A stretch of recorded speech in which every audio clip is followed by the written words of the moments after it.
Welcome to the monthly real estate update. Today we're going to do something a little different. There's this video I stumbled upon from Graham Stephan in regards to his interview with this guy named Ben M. He's worth $500 million and we're going to get right into it. So I'm going to play this clip right here. To the most loudmouthed, over-the-top, offensive real estate moguls you're ever going to meet, Ben Mallah. I bought it because I'm a big, fat mother. Business. That's right, skip and go through all this Here's your intro. true rags to riches story, having grown up in an abusive household in the projects of Queens, New York, without any formal education. Yet despite that, he's been able to build a real estate empire now worth $500 million. $500 million now. We can see a day in the life as we follow him around and watch exactly how he builds his wealth year after year. Viewer discretion is advised. We're going to work, baby. We're going to go out and do some real estate management. I love his energy. It's amazing. Pretty great. You just got to constantly think about, these are your assets. What's going on with them? What do they need? What can you do to improve them to make more money? What can you do to save money and address any other issues that are going on? Whatever I can do to move forward. Keep the portfolio moving forward. So yeah, he's pretty much going through a breakdown of what he starts off his day with. His job is on the management side, to not really be doing a lot of the physical labor. It's really just overseeing things, making sure the numbers are making sense. If there's anything that he needs to either liquidate or not put time towards, he got to figure out which ones to really focus on and shift as he needs to. I'm going to jump forward to this next part of the video. Okay. Work double. I always found real estate to be just, a simple business. Right? You provide somebody some sort of real estate, they Yes. pay your rent, you had certain obligations and responsibilities, but it was clear, cut, and simple. And you could have a lot of real estate paying you a lot of money at all these different locations without it taking up a lot of your time. Yeah. And I've seen a lot of people doing it, and I felt like I was smarter than them, or I was willing to work harder than them. So I felt like that was the place for me, Yeah, so his strategy is pretty much the same where me and a friend of mine were trying to get to, right? It's passive. That's why they consider it to be called passive income, because you're not putting physical labor every single second, every single hour. When something breaks, of course, it's either you're doing it or you're hiring somebody to do it.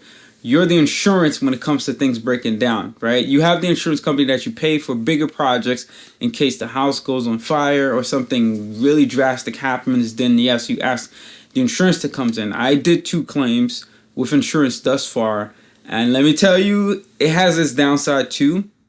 It was for a bathroom renovation that, because of my return pipe in my boiler that popped open, I had to demo the entire bathroom because of where the pipes was located and redo the entire bathroom. And also there was a little bit of water that surfaced when my underground plumbing pretty much went completely bad. They had to drill down, open the ground up, and the groundwork is very expensive. So I did do these 2 claims.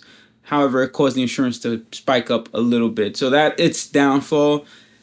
In reality, I did the math. I think it was worth it for me. Like, at least I'm not seeing the bad side of it in that sense. But it's just, you're going to see your insurance spike up. But the amounts that you got returned back to cover the damages versus what the insurance spiked up to was better for me to have gone that way. So I consider that to be a warning. If you're ever looking to do a claim, don't do claims until you really see it necessary. Right now, I'm holding off to doing any claims because they even limit you on the providers that you can get. The insurance company I had at the time was Allstate, and they would not renew me after the 2 years that I was with them. So that's the bit of the downside to it as well.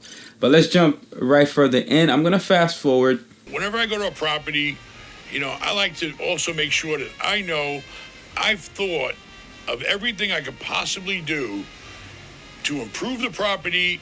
Improvement is a very important thing when you buy or purchase a property. Just don't think about just the money flowing in. You could get a bigger return on the improvements that you make. So think about adding a piece of quality to it. When you focus on that, I feel like your returns are always much more better because it's an investment. You got to make sure that it flourishes, it grows like a flower, right? And add value to it. He's going to give me 7 rooms here, 2 next door is 9, and that bathroom will be 10. We're going to invest at least $300,000. $300,000 on the purchase. we'll have 10 more rooms. But in this area, with these things up and running, they're probably worth $2 to $2.5 million when it's done. I think converting retail into residential is what's needed right now. There's not enough housing. And if you're able to take something like this that wouldn't already be rented, I mean, it makes sense for everybody involved. So Graham mentioned something that is very key right now, as this is happening live when it comes to a lot of commercial real estate. He just mentioned converting some of your commercials to residential is really good. Residential is not going away because people always need a place to lay their head. Commercial, you just need it to do business. The only commercial spaces I don't think that will ever run out of business really is hospitals, as well as anything that's emergency, like firefighter place, maybe police stations, schools as well. But schools, we've seen throughout the pandemic that kids were learning remotely. But I think it's one of those ones that you would consider to be a good investment as well. Without these two things, every other retail, clothing, or anything like that, I think it could be impacted at any point in time. So consider that when it comes to your commercial looking processes that you're scoping around. My first property was 20% down. He did 20% down on his first body. I didn't do that. I did 3.5. I encourage you to look into doing a lower down payment and investing the cash instead, especially when the market is in a downturn. But don't look at it as a short-term flip. Look at it as 3, 4, 5, 6 years kind of flip, right? You take that cash, you invest it, one in either other properties, or you could do it in the market, index funds, things like that. I'm not saying money markets or anything like that. If you're into the whole treasury and bonds, especially right now with you investing in those things because of where the inflation is and all that stuff, it could be a good return for your money in the longer run, right? So consider those instead of putting all that whole 20% down. However, if you do not want to do any of these things, then yes, the 20% is the better way to go, because it's better to have that than having the cash just sitting in the bank doing nothing. On a really rough place. I mean, it was like a boarded up crack house. To have 1 unit below, 1 unit above, the place was boarded up. Nobody wanted nothing to do with it. And I went to a hard money guy. I put 20% down. He floated me the rest of the money. I closed the deal. Did everything I could to get resources together to fix the place up. We'd spend it as much as possible. Once I had a track record, the hard money guy would start loaning me more money to fix them up too. He would give me like 3 loans on the same property from start to finish. So he made money, I made money, and it all worked out. So what he mentioned is pretty much how credit works, right? You go get yourself a credit card, you start spending, you start paying it off. Don't you notice that they increase your credit limit sometimes automatically, or sometimes you have to actually request that? I can tell you, this thing works. My Home Depot credit card, when I first bought my first home 4 years ago, right? They gave me a $5,000 credit limit. Slowly and surely, I started utilizing it more and more and doing bigger renovations, right? Now I got up to 8,000, then 10,000, and then 15, then 20. Now I have a 30,000 credit limit with Home Depot, right? A lot of other credit cards I have too has pretty much increased tremendously because of my utilization, that I'm able to pay it back, pay them back on time without no hassle. Then it's all good. One thing that I'm stepping into now though is the leveraging of business credit. The beautiful thing about business credit is that it does not impact your personal credit. It doesn't show up on your personal credit score at all. And I've just pretty much have my first 20,000 limit that I'm playing with right now and seeing how it increases and accumulates. Originally, I had my music business where I had $6,000 credit limit, and I did not get additional credit cards and try to leverage it. But I know that business, that credit is good because I've been on time for the past X amount of years that I had that account open. But now I'm doing this for more of my design business because the income is bigger there, and I'm able to leverage a lot much more than the other one. So I'm playing around with that right now, and I will keep you posted. That's why you want to make sure you stay tuned, subscribe, drop a comment. Any way you want to stay in touch is cool with me, right? If you have social media, you drop your links in the comments below. We'll definitely stay in touch in regards to that. But staying subscribed definitely ensures that anytime I have new content posted up in regards to that, as I'm expanding my horizon and exploring these different options, that I'm able to share with you and you're able to receive it firsthand. I like to know my tenants, and let them know I want to work with them. So these people came here. They already were here when I bought the place. I really love this part of this video, and I'm going to explain to you why. They're kind of struggling a little. Yeah. I told them I didn't even pay for it. It looks like they had it done. Put in a window on the sidewalk. You can serve from the street.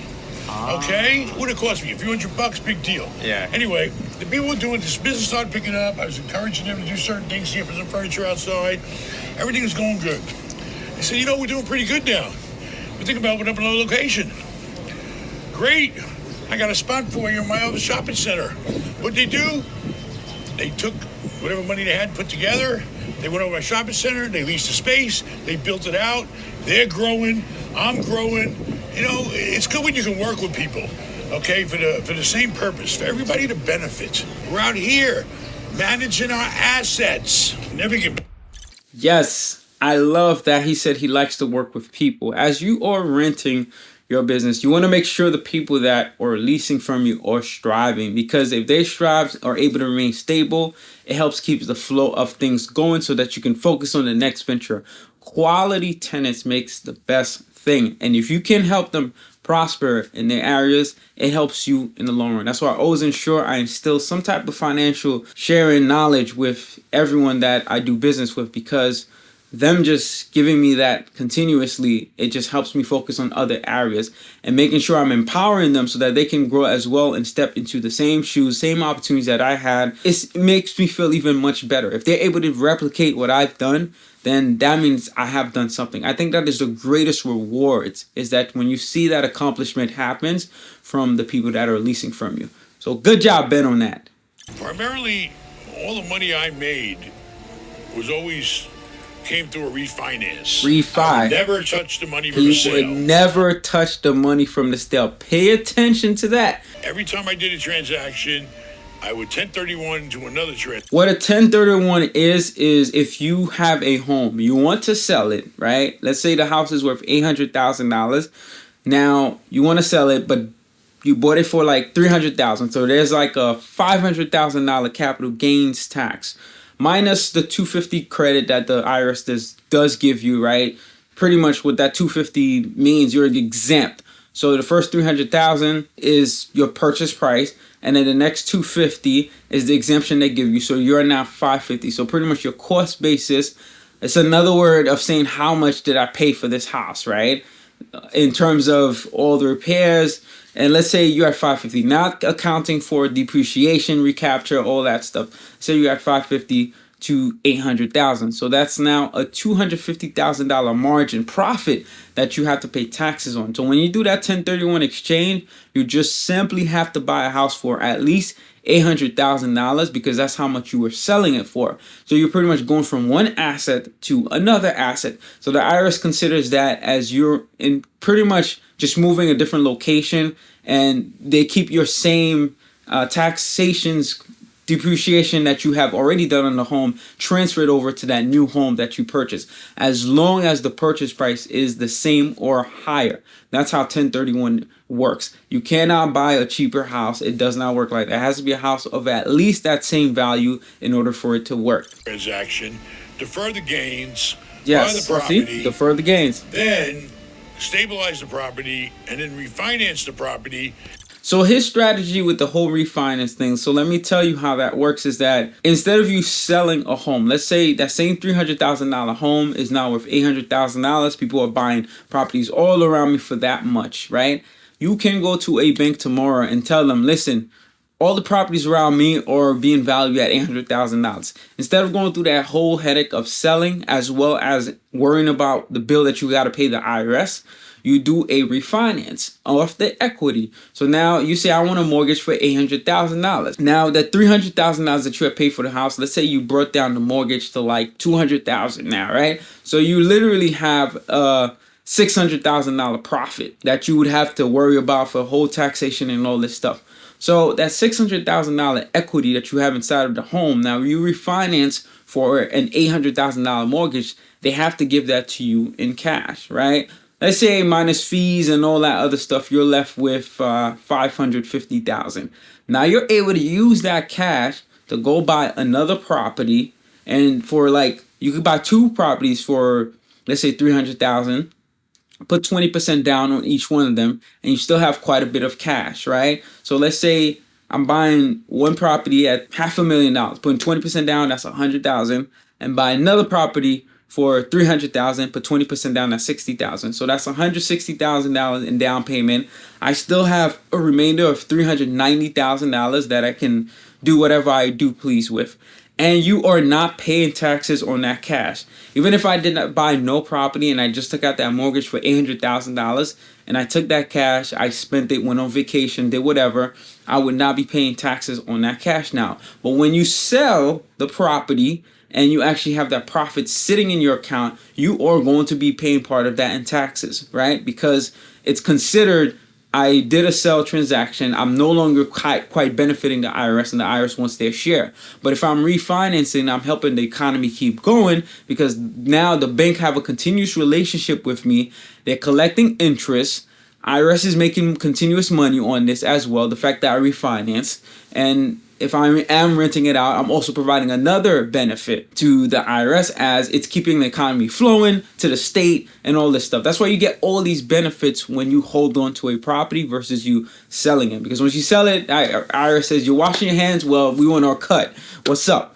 But if you don't, you hold on to it, you get these longer term benefits. That was pretty much his strategy, which is what I'm planning on focusing on. I don't plan on ever selling anything. I mean, even stocks, sometimes I'll be a little stingy about selling. But I know sometimes you got to let go, especially after you're in the long-term capital gains range. After you held on a lot of these stocks, crypto, for over a year, then you're paying a lot less tax than you would if you did the whole short-term transaction. So his thing rocks.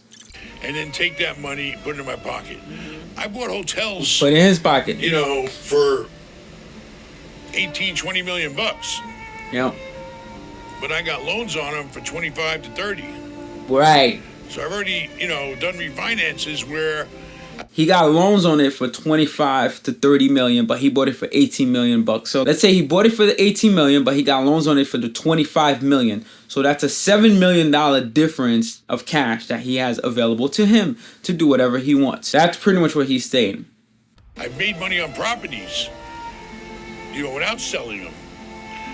And borrowing money from the bank is a non-taxable event. Non-taxable. I just explained. Front, water back. The guy that does the boat rentals was actually... This is pretty interesting. A room. The room was worth $250,000. So we came up with a solution. That's his office. Ah, wow. We're even pumping AC in there for him. So we got a $250,000 room now back in our possession, and we probably spent about 10 grand doing it. The reason I really wanted to own in on this part of the video, let's say you have a home, it's 4 units. You're doing an FHA loan, it's 4 units. You have a 4-bedroom, a 3-bedroom, a 2-bedroom, and a 1-bedroom, right? So it's like 4, 3, 2, 1. Not quite realistic that way, but let's say that is the case. Which one would you rather live in, right? Let's say you have a small family. It's not too many of y'all. Let's say it's the 3 of y'all. It's you, your wife, or you and your husband and your kid. It's just the 3 of y'all. Now, which one would you live in and which ones would you rent out? Right? Of course, many of us probably want to have the biggest space so we could do whatever we want. But in reality, your biggest unit, if you decide to live in there, is costing you the most, right? Because the fact that it can bring you back the most and you're staying in there, you're occupying the space, it's costing you a lot much more money. But if you stay in the smallest one and have the bigger ones that are generating income for you, then it's a much better approach, because you don't have to be there forever, right? You're just being there for a bit of amount of time, get that going, and then you can leverage that in order to get that space that you want with the 4 bedrooms that you desire. And it could be a totally separate house because you now figured out how to get the current asset that you have to cash flow in a way that keeps you going in that sense. That was pretty much what he did here, is that saying, you staying in that room is costing us $250,000 a year. So instead, let's put you in a separate cabin that costs $10,000 and it's no additional rent. Put some AC and ventilation in there so you make sure you're all good. Because all you're doing is office work. You're not really sleeping in there or anything like that. The room is where people are actually doing the transactions and such. So it's much better turnover for it to be done this way. Very smart, Ben. Challenging. I mean, I didn't make it totally on my own. I had to work for other people and learn the business and how to manage their assets so one day I could own assets. Well, people don't realize that when you work for somebody else, you got to make that person feel like they can't live without you. That's right. You got to get it right in the palm of your hand. Palm of your hand. Because once you do that, you got to make that transition from worker to partner. To partner, baby. That right there is a revelation kind of I've been thinking in my head. As I'm reading the scriptures right now, I'm in the books of Numbers, and I'm seeing all these rules and guidelines that God had provided in terms of strategy, how to leverage work to other people, right? To really delegate as appropriately in order for you to be growing and prosper and much better. And that mentality is so important for us. We can't try to do everything ourselves. We got to learn to let things go, learn from other people, be humble, and be willing to partner with them, right? So that way we can come up all together. Because at the end of the day, what is better for you? Is it better for you to get 100% of 100,000 or 10% of 20 different ventures that are each at 100,000, right? And that can continuously grow, because when you have that one venture you fully control and you're getting all the returns, then you're stuck there. But if you think about scalability and you just get 10% of this here, it's running on its own, I don't have to do anything else, another 10% of this one, 10% of that one, you keep growing and continue to build up, and then you make sure that the people that you are learning from, and if you are at work too, make yourself that much valuable. Make sure the work that you're doing, no one else can do. You do it in a way that is always giving your best. It's just like you're honoring God, like it says in the scriptures. Make sure you do everything to do with your full heart, so that way people can really see what you're doing and admire in that sense, because God is going to give you that glory. And when he does, you either might be leaving that place, going to something else, or they might be leveraging you higher up. They might be pushing you further up. But that is for God. That's your relationship to build with God. So always do everything to your best potential. Make sure you value work, and make sure you're doing the work in a way that no one else does it, because you have given it your best. And always be humble. Be willing to partner with people. Always try to figure out the win-win situation where you can continue to level up. We've got great triple net tenants here. Discount stores are doing very well. He said here, discount stores are doing very well. This is at the time this is happening right now. A lot of commercial spaces are getting battered, but he just pointed out his discount stores are doing well. He's going to explain why. Big department stores are getting hit, malls are getting hit. Yeah. But typically the people that shop in these type of stores don't shop online. Yeah. They're looking for a discount. They're looking for a... So all these stores that he has here, TJ Maxx, Ross, Dollar Tree, you can't go to dollartree.com and purchase toilet paper or whatever. People go to these stores to get these deals because they know they cannot find them online, so they have to go there. Same thing like Family Dollar. Now I'm thinking about it, this is such a great business model, because people will always end up going there. The essentials that you have in these stores, you're not going to get anywhere else. TJ Maxx, you can't go online and purchase a lot of the clothing that they have because the clothing are so cheap. They're not, I'm sure they're not doing the whole shipping thing because it's too costly for them to be able to do that. They would have to get on Amazon's level where their shipping cost is probably like $1. I know Amazon, sometimes I order certain things that's like $3 and they still get it to me the next day. I'm like, how you guys are making margins off of this? But they do it because they have the relationship and scalability for that. Bargain, and these stores happen to be doing really well. Now, I was doing a lot better when my rates were lower. Okay, he's talking about his rates here. He's going to explain why his rates cause his margins to be lower. You know, my cash flow has gone down because my rates went up. I didn't fix my rate. But, you know. So what he's talking about, he gave a hint on this. He didn't fix his rate. So he had a variable rate. With variable rate, it will adjust to whatever the market is. As we've seen, interest rates went from like 3%, 3.5%, close to 4% beginning of last year, 2022, to now it's peaking the 7%. And I think at the end of last year, it actually peaked over 7%. Crazy, right? We're now closer to the 7% range, which is pretty much almost double from what it was at the beginning of last year. So I'm sure he's like taking a hit because his transactions aren't like, you know, in the hundreds of thousands. These are like tens of millions of deals that he's doing. So his monthly payments are huge. You know, it's still definitely a strong, solid asset. You know, it's one of maybe 7 or 8 that we own. You know, pretty much these houses are great as long as you maintain them, keep them looking good, keep them clean. I mean, you know, my income has gone way, way down. Yep, he's going to elaborate on this more. You know, $6 million a year. $6 million. That is huge. $6 million. The interest rates. I didn't fix my rate. Now I'm subject to the raise in the Fed. The Fed's keep raising variable rates. rate. You don't want to do that. Whenever you sign on for a mortgage or any type of transactions, I always encourage you to do a fixed rate. Don't do variable. Lock it in for the term so that way you don't have to worry about no inflation, no nothing happening. It's always flat, sustaining itself for the duration of the entire time you have that loan. And what am I going to do? So every day I'm trying to figure out ways to deal with the situation, how to improve cash flow. Now I'm going to start looking seriously at a lot of assets that don't make a lot of sense at today's interest rate and think about selling them, but then I have to look at my tax ramifications on that.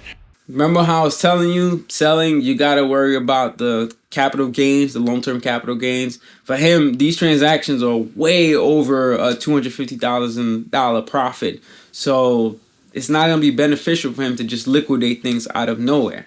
If I don't 1031, or other deals out there, 1031 in, it's a juggling act.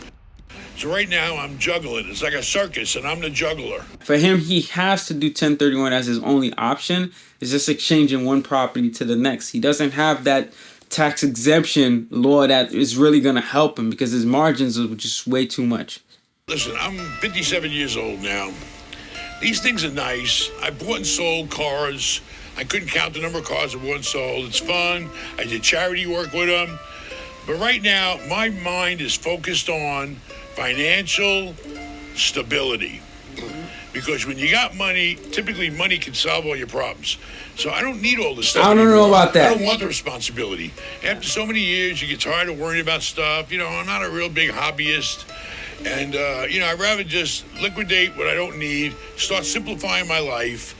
I need to get my life in order, get rid of all the stuff I don't need, you know, and start thinking about a retirement. No, money cannot solve all your problems because if it could have, he wouldn't be dealing with all this dilemma that he mentioned inside the video where he's saying he's now have to worry about retirement.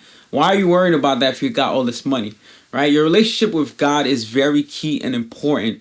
He's 57 years old as he's playing. There's a certain level of peace that you get throughout your entire life when you don't let money kind of make you worry about so many things because he has plenty of it.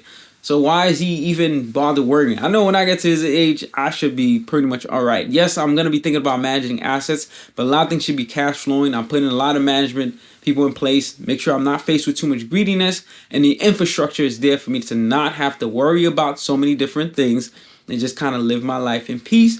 That peace that Christ gives us.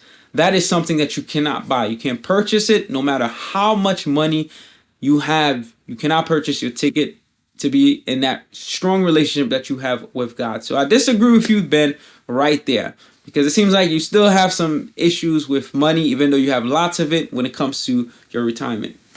For 30% less. Now that the rates are double or triple, it doesn't make a lot of sense. It's a very tough market right now. You got to work very hard to find a deal. People haven't swallowed the fact that their property is not worth what it was a year ago. Simple as that. The seller's got to realize that. Me as a seller, I have to realize it. You know, it's a hard thing to swallow.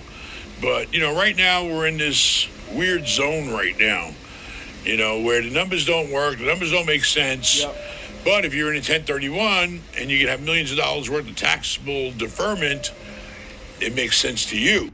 It seems like for people who can't do 1031 exchange, it's all right. They're not as deeply impacted from going from one asset to a bigger asset to be able to acquire that.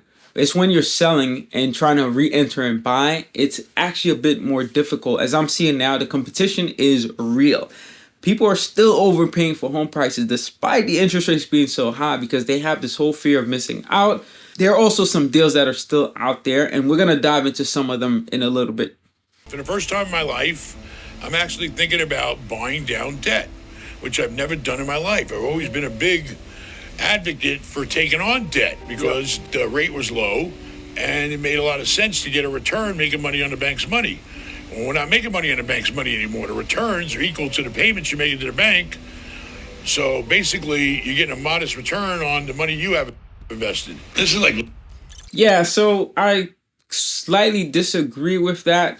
I mean, he did say he's been a big advocate for long-term debt, which is the phase that I'm still at. I'm not as experienced as him. I don't have as many years under my belt, but I do believe getting into fixed debt that you know you can manage and is providing you a cash flow, because it's still going to work. As long as it's cash flowing, sustaining itself, you are still good. It's when you get into these variable things, you get yourself in trouble, because as the market reacts, that rate is going to react. Therefore, your payments are going to increase, your margins is going to be a lot less, and then you have a headache, which you got to re-hassle trying to figure out how to do. The only things that should be increasing is usually your insurance and your property taxes, but those things do not increase as aggressive as variable rates.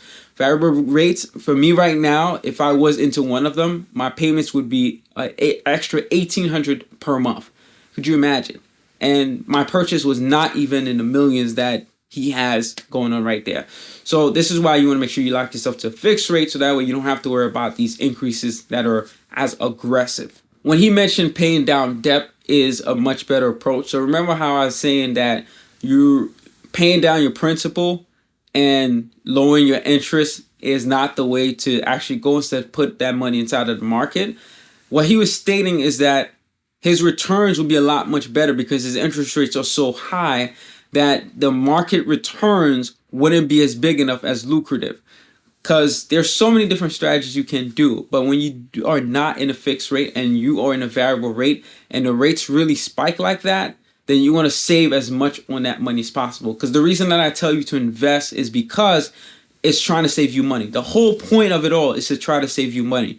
If you can save more money by growing your money in different asset classes, buying stocks, mutual funds, the market is going up pretty high. And while you have this debt and you can use that money to pay down, then you're saving a lot much more money. But however, if the market is like flat, which is kind of where it is right now, if anything, it's kind of like in a weird decline, then it's much more beneficial. If you're paying 20% on a variable rate, then you want to pay that down as much as you can because you're saving a lot much more money that way, right? So that's when it's better to do it in that manner.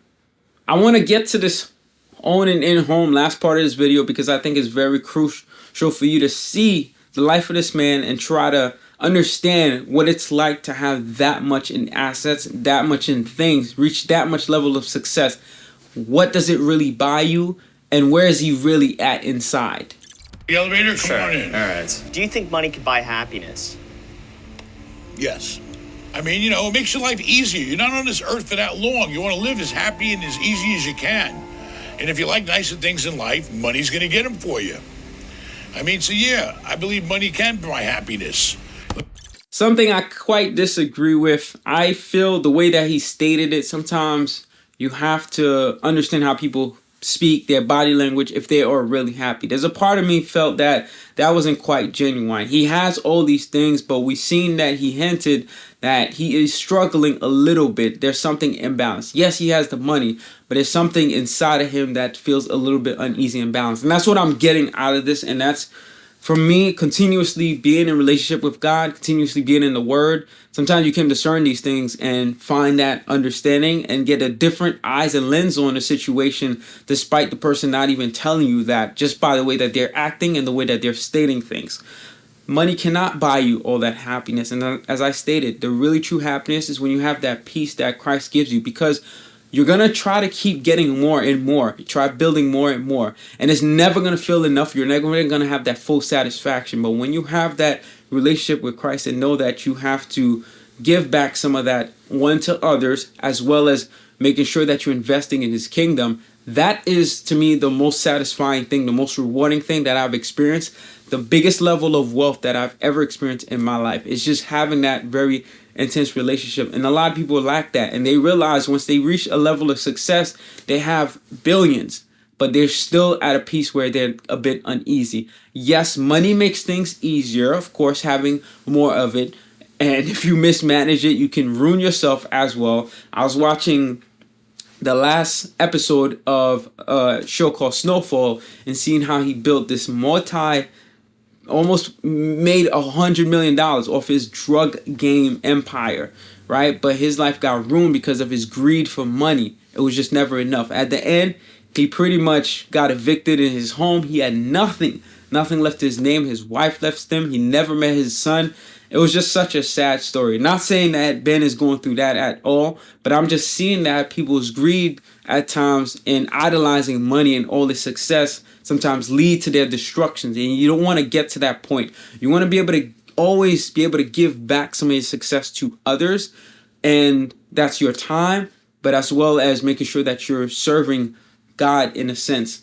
People sometimes mistake that for a form of slavery. It's really not. Because if you're not serving God, you're serving the world, right? And when you're serving the world, money becomes your God. So you're still a slave in some manner. And I'd rather be a slave for God than be a slave for this world. And God does not force us to be a slave. It's a free will that we accept to choose to give our lives in a particular way so we can live in a way that's much more peaceful that I find.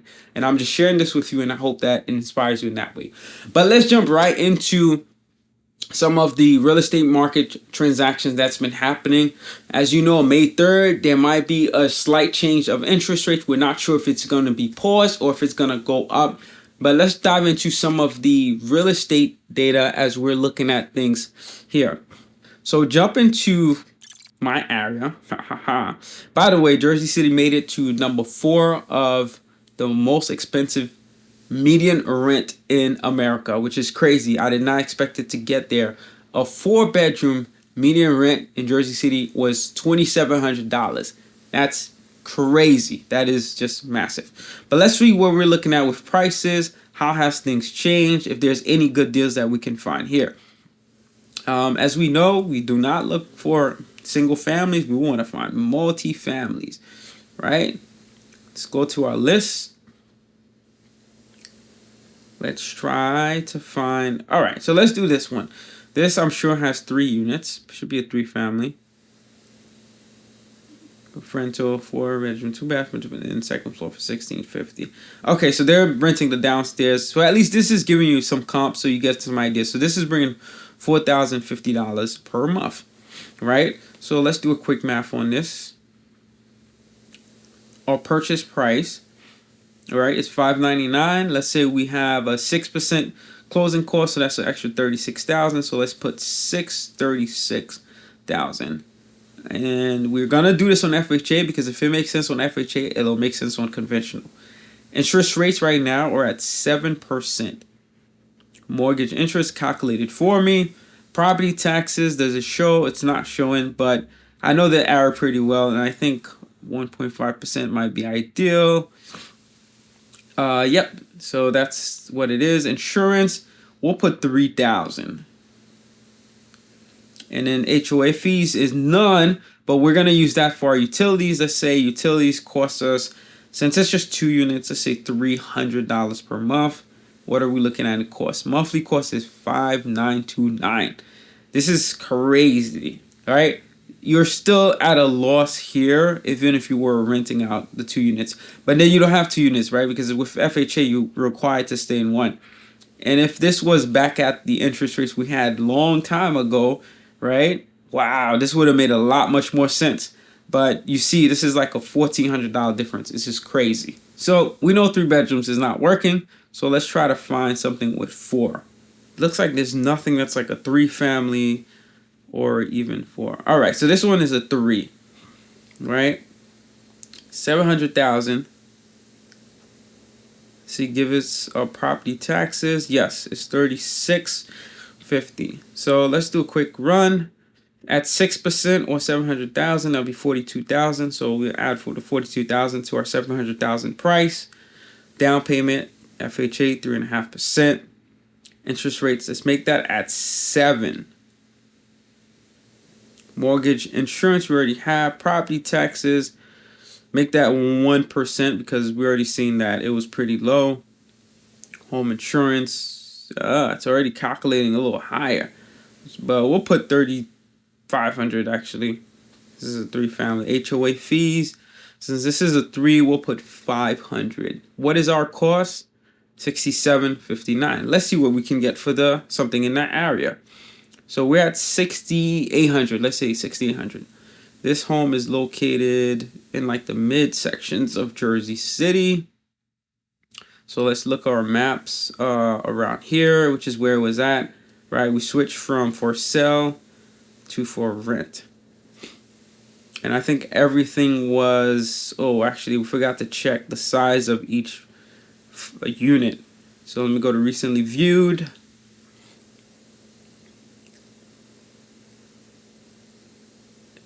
It's not staying, but because it's 9 bedrooms, I'm assuming it's 3 bedrooms each one. So we got to look for 3 bedrooms. So that's perfect.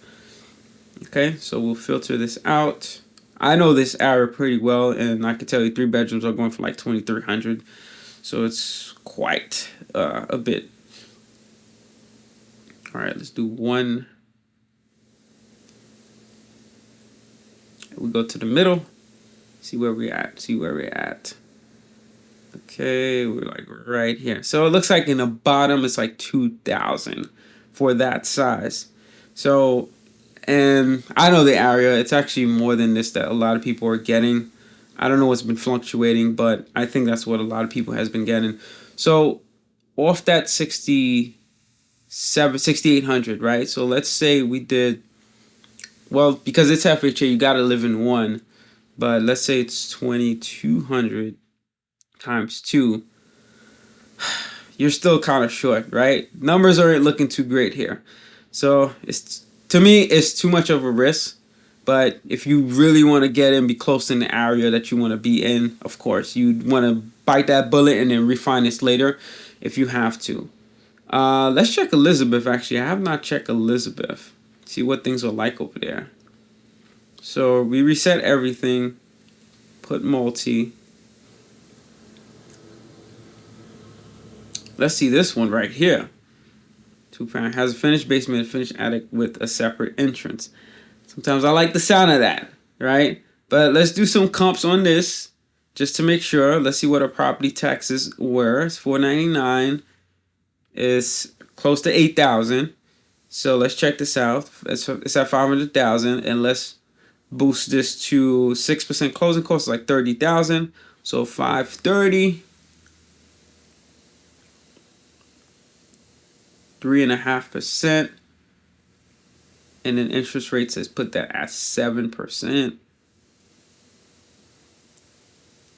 Property taxes is not that high.